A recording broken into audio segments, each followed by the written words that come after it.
It's a number called "Never Say Die," and fucking the song plays, and basically the chorus is it says, "Don't you ever have to worry, don't you ever wonder why. It's a part of me that tells you, don't ever say die." And it's the riff, right? And at the end of the song, I stood up and I was like, "Fuck that bitch! I'm not killing myself over that bitch." So it had a really heavy influence on my life. Anyway, I started getting into the whole heavy metal scene, and this is one of I knew this before this, but this is the official report from Wikipedia. Tony Iommi plays left-handed in an industrial accident at age 17 on his last day of work in a sheet metal factory. He lost the tips of his middle and ring finger of his right hand. After the injury, Iommi contemplated abandoning the whole guitar. However, his manager encouraged him to pursue playing like the recording jazz famed artist, guitarist Dejano Reinhardt. He actually, to this day, he actually went and had his fingertips right here. He actually has their little tips that he puts on when he plays while performances. He actually doesn't have his middle finger or his ring finger. They're like nubs, and he puts little. He actually had them custom made so he could fucking play the guitar. So I thought that was an interesting story. I don't know if that's weird or outrageous. There's a few artists out there. So. Jerry Garcia plays guitar with missing fingers. Really? I didn't know that. I didn't know that. There's a couple others. But yeah, I thought that was. There's of course the Def Leppard. Oh yeah, drummer with one arm. That's phenomenal. Infamous. For those of you who didn't know this, Deep Purple wrote a song, "Smoke on the Water." That song is based on a true story. If you're not a fan of Deep Purple, there's an 85% chance you've heard the song played by that high school douchebag who just got his first guitar.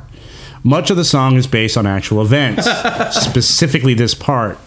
We all came out to Montreal on the Lake Geneva shoreline to make records with the mobile. We didn't have much time. Frank Zappa and the Mothers were at the best place around, but some stupid with a flare gun burned the place to the ground.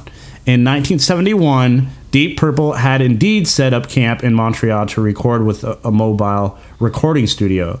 Meanwhile, at a nearby Frank Zappa and the Mothers of Invention concert, an overzealous fan decided to fire a flare gun inside because I guess Frank Zappa just warrants that kind of bad mistake.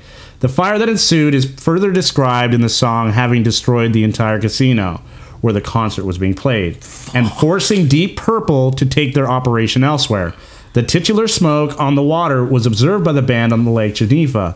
While the night was ruined for all in attendance and most likely caused millions of dollars in damage, it did give us one of rock and roll's most memorable songs. There really is a silver lining to every fire hazard. Wow. As I said before, I was introduced to Metallica when I was like 13 years old. I had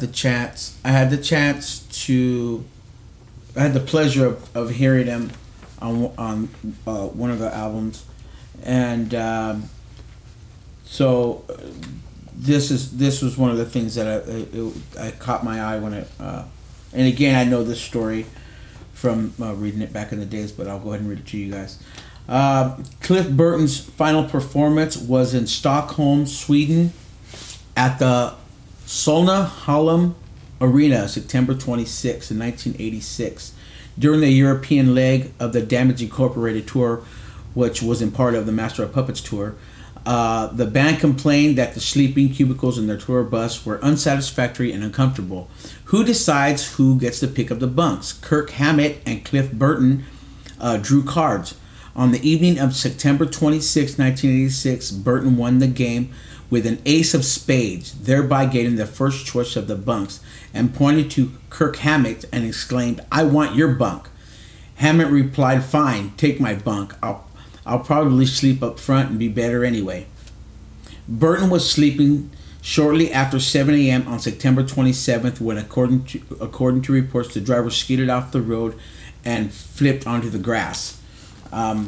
It doesn't say it here, but like I said back then, I read the story, and it said that they actually tried to lift the bus up and try to get him out from under it. By that time, he had already died, and that the lead singer Hetfield actually thought that the driver had been driving drunk, because the driver claims that the road had black ice on it, and it's reported that James Hetfield walked like a mile up the road looking for black ice, like to try and say, well, it's now. He says now, in later interviews, he says that he believes that the guy wasn't drunk and whatnot, but back then that was the story.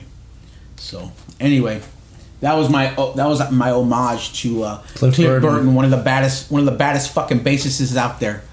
Yeah, if you didn't know that, Metallica was heavily influenced by his musical style and his lyrical talent. A lot of the first 2 albums, and some of the songs, and it's funny. And the third were all written by Cliff Burton. Pulling Teeth is one of the baddest fucking. Right. That's not. Right. The solo guitar. Oh my god, dude! And it's fucking solo. Bass, dude. Yeah. It's just sick. But the lyrics he also wrote himself. Yeah. So yeah, but anyway, he was one of the baddest motherfuckers out there. Him and Randy Rhoads. Randy Rhoads was the baddest.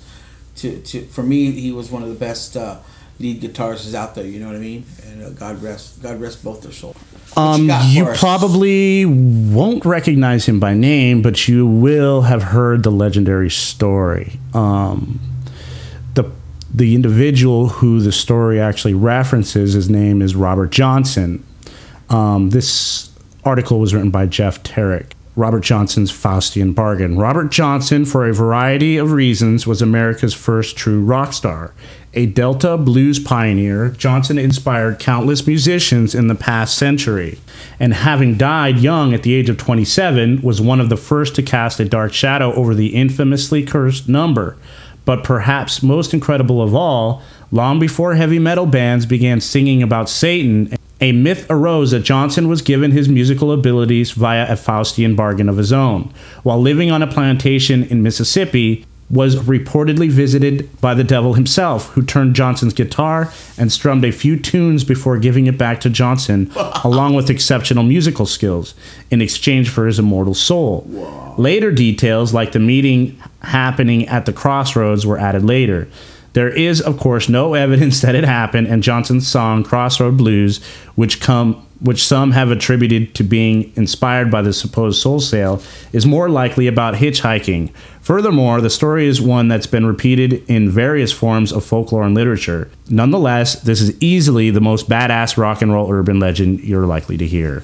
That is badass, dude. There's a good movie, Ralph Macchio. Oh, yeah. Crossroads. Very cool movie. That's a good movie, man. I think it was before he was the Karate Kid. I'm not sure. Who are you? I'm the devil. Steve Vai is in it. Yeah. He plays some beautiful Steve Vai is guitar. fucking badass. Yankee Rose. Aleister Crowley. He was a Satanist back in the 80s. I don't even know if he's still alive. Mr. Crowley? Yeah, Mr. Crowley. That song was based on Aleister Crowley. Because, back then, this was before the PMRC, what is that, Public Relations Monitoring Company, or whatever the fuck it was.